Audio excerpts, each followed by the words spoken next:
ناظرین، بھارت سے ہیں سنجیو کمار صاحب. آئیے پہلے ان کا سوال سنتے ہیں اور پھر آ کر جواب دیتے ہیں.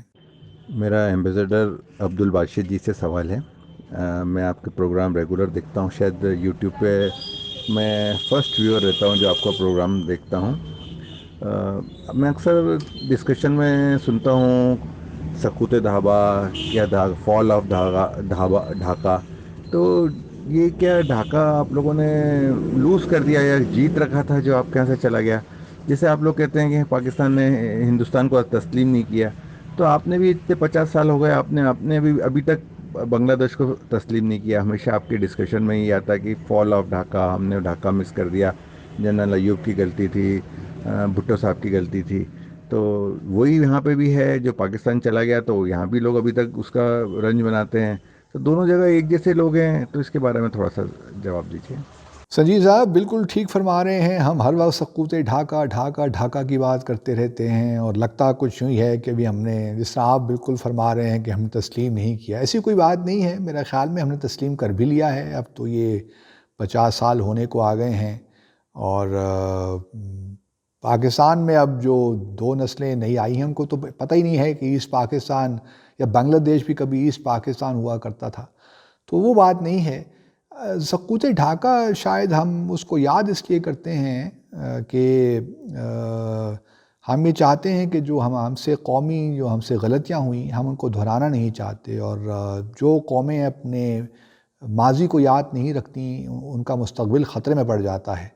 تو ماضی کے ساتھ جڑے رہنا چاہیے، ان دا سینس کہ اس سے سیکھتے رہنا چاہیے. اور اگر ہم سقوط ڈھاکہ کی بات کرتے ہیں، فال آف ڈھاکہ کی، کہ وہ ایسٹ پاکستان ہم سے الگ ہوا، تو اس کی بنیادی وجہ یہی ہے کہ ہم نہیں چاہتے کہ پاکستان مزید کوئی نقصان اٹھائے. تو ان جو غلطیاں ہم نے 1947 سے لے کر 1971 تک کی، ہم وہ دہرانا نہیں چاہتے. تو بس یہی بات ہے.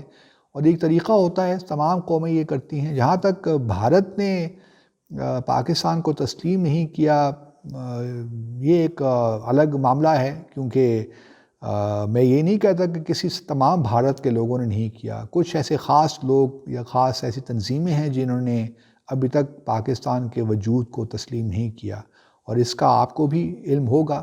لیکن بھارت کو بھی بہرحال یہ چاہیے کہ دیکھے، اپنی تاریخ میں جا کے دیکھیں کہ پاکستان کیوں بنا، اس کی ضرورت کیوں پیش آئی.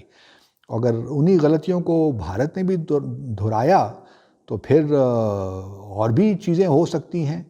جس طرح پاکستان یہ چاہتا ہے کہ اپنی غلطیوں سے سیکھے اور اس قسم کے واقعات دوبارہ نہ ہوں، تو بھارت کو بھی چاہیے کہ اپنے اندر جھانک کے دیکھے، انٹروسپیکشن کرے کہ وہ غلطیاں دوبارہ نہ ہوں. کیونکہ ہم دیکھ رہے ہیں کہ ابھی بھی بھارت میں اقلیتوں کے معاملات میں بڑا ایک قسم کے جو رویے ہیں، خاص طور پہ مسلمانوں کے خلاف، اور سکھوں کے حوالے سے بھی بہت کچھ سننے میں آ رہا ہے.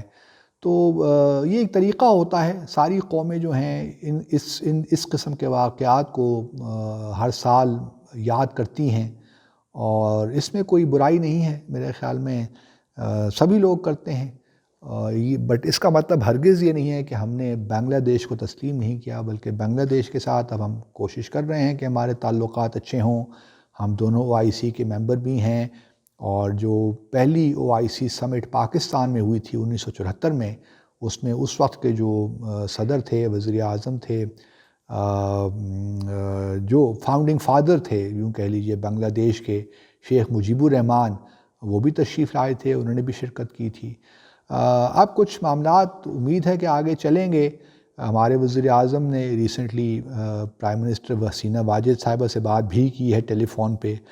تو ہم امید کرتے ہیں کہ حسینہ واجد صاحبہ یا ہمارے وزیر اعظم بنگلہ دیش کا دورہ کریں گے یا وہ آئیں گی، تاکہ جو ماضی کی تلخیاں ہیں ان کو بھلایا جا سکے. ہم صرف اس لیے یہی کہتے ہیں کہ جو ماضی کی تلخیاں ان کو بھلا کے آگے نئے راستے تلاش کرنے چاہیے، دوستی کے راستے، اچھے رشتوں کے راستے، تاکہ تنازعات کو حل کرنے کے راستے، تاکہ یہ خطہ بھی سکون کے ساتھ، امن کے ساتھ رہ سکے. تو اتنی سی بات ہے. اگر آپ کو کہیں یہ امپریشن ملا ہے کہ ہم نے ابھی تک بنگلہ دیش کو تسلیم نہیں کیا، تو یہ میں سمجھتا ہوں کہ تھوڑا سا آف دا مارک ہے. ہم نے تسلیم کر لیا ہے بنگلہ دیش کو، اور اگر ہم سقوط ڈھاکہ کی بات کرتے ہیں تو وہ صرف اسی تناظر میں ہے کہ اپنی تاریخ کو یاد رکھنا چاہیے، اور صرف اسی حوالے سے اس کا ذکر ہوتا ہے۔ اللہ تعالیٰ آپ کو خوش رکھے۔